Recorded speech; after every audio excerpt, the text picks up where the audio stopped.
بسم اللہ الرحمن الرحیم۔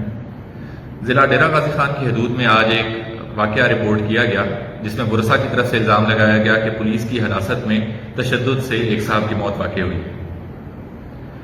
یہ صاحب جن کا نام رمضان ہے، سب سے پہلے تو میں ان کی موت کے اوپر دکھ کا اظہار کروں گا، کیونکہ بحیثیت انسان کسی بھی فرد کی موت میرے لیے دکھ اور تکلیف کا سبب رہتی ہے۔ لیکن کچھ حقائق بتانا چاہوں گا آپ کو۔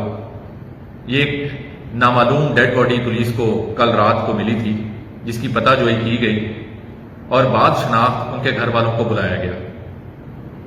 سب سے پہلے ان کے گھر والوں نے آ کے جو استغاثہ دیا، اس میں کسی قسم کا نہ پولیس کے اوپر کوئی الزام لگا، نہ تشدد کا، نہ غیر قانونی حراست کا۔ اس استغاثے پہ پولیس نے لیگلی پروسیڈ کیا، اور جب ڈیڈ باڈی کو پوسٹ مارٹم کے لیے لے کے جایا جا رہا تھا، اس دوران روڈ بلاک کر کے کہا گیا کہ ہم نیا استغاثہ دینا چاہتے ہیں۔ نئے استغاثے کے اندر انہوں نے ایک کانسٹیبل کو نامزد کیا، ASI کو نامزد کیا، اور اس کانسٹیبل کے بھائی اور رشتہ دار کو نامزد کیا۔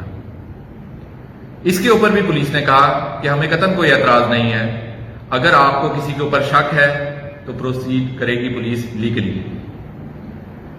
جو دوسرا استغاثہ دیا گیا، اس میں بھی کسی قسم کی نہ غیر قانونی حراست کا تذکرہ کیا گیا، نہ تشدد کا ذکر کیا گیا، بلکہ یہ کہا گیا کہ راستے میں جا رہے تھے تو سامنے سے یہ پولیس کے ملازم اور پرائیویٹ اشخاص جو FIR میں نامزد ہیں وہ آئے اور انہوں نے سریے کا وار کر کے ان کو ضرب پہنچائی اور پھر وہاں سے فرار ہو گئے۔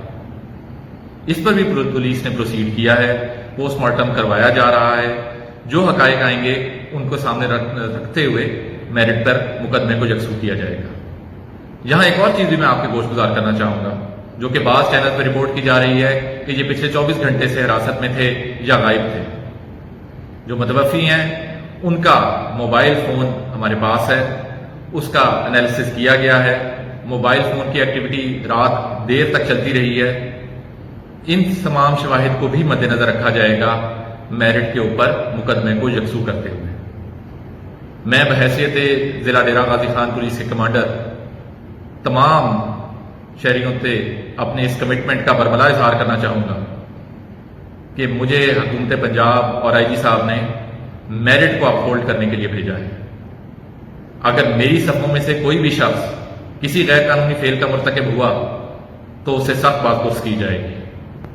لیکن میں یہاں پہ اس بات کا بھی اظہار کرنا چاہوں گا کہ حقائق کو توڑ مروڑ کے جو مین سچائی ہے اس سے منحرف ہو کے اداروں کی بنیادوں کو کمزور کرنے کوئی اچھی فعل نہیں ہوگا۔ یہ ادارے آپ کے حق کے لیے آپ کے ساتھ کھڑے ہوتے ہیں۔ ان اداروں کو غلط طریقے سے، غلط پروپیگنڈے کے ذریعے اتنا کمزور نہیں کرنا چاہیے کہ کل کو یہ آپ کے سچ کے لیے بھی آپ کے ساتھ کھڑا ہونے سے پہلے سوچیں۔ اللہ تعالی ہم سب کو سچ سمجھنے، سچ بولنے اور سچ لکھنے کی توفیق عطا فرمائے۔ بہت شکریہ۔